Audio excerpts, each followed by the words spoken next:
What do we fight for? What are all wars about? If they're not plain greed wars, and most modern wars aren't, because in a technological society we have really solved the problem of poverty. Only we don't get on with it because other things compete for attention. But most modern wars are fought over political disagreements, which are pretty shallow. Ideological battles. What kind of government are we going to have? Capitalism called communism, or communism called capitalism? Or what have you? Those wars are fought out of fear. So we say, all right, we're going to blow those bastards to pieces because the only good Viet Cong is a dead Viet Cong. The only good Russian is a dead Russian. We're afraid of them. We don't want anything to do with them. We'd like to just get rid of them. Yeah, but if that is your motivation and this is your spirit, that you're frightened of the enemy, you're not going to be a good soldier. A good soldier is supposed to be courageous. See? You're not supposed to be afraid. So, all right, say, well, okay, we're not frightened of these people. We just think that they've been exploiting everybody else, and we are the knight on a white horse with a lance, and we're going to rescue everybody. Okay? In you go. And you stir up the same kind of problems. Resentment.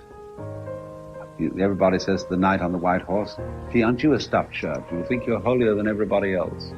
You offend us by your righteousness. You're disgusting. You're not even human. And after all, you're a hypocrite. Because you may come on politically with this white horse, but you have all kinds of rackets back home and you know it. Nobody's impressed.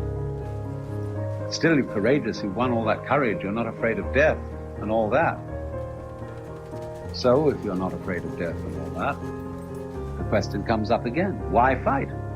What's the point? Who are you protecting? Are you going to teach your children to be afraid and say, I'll protect my children because they've been taught to be afraid? I'm the father. I've learned not to be afraid.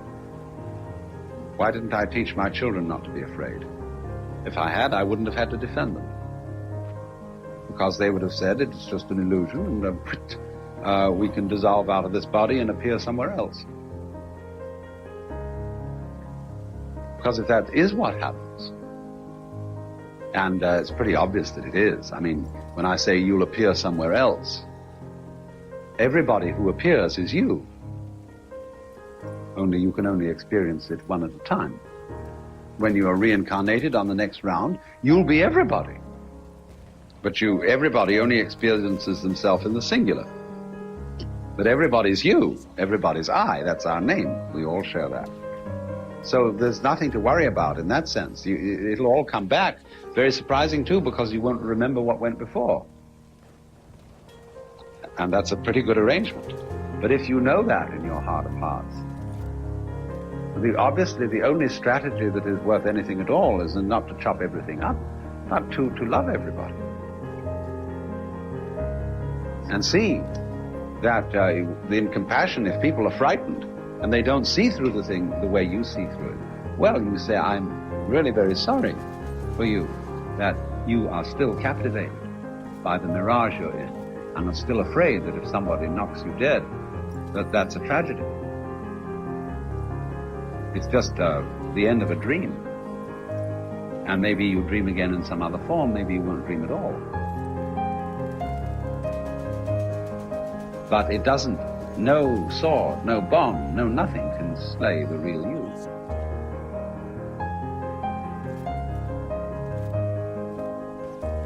Only let me say here, you cannot use this as a belief, as if I were a mouthpiece of the gods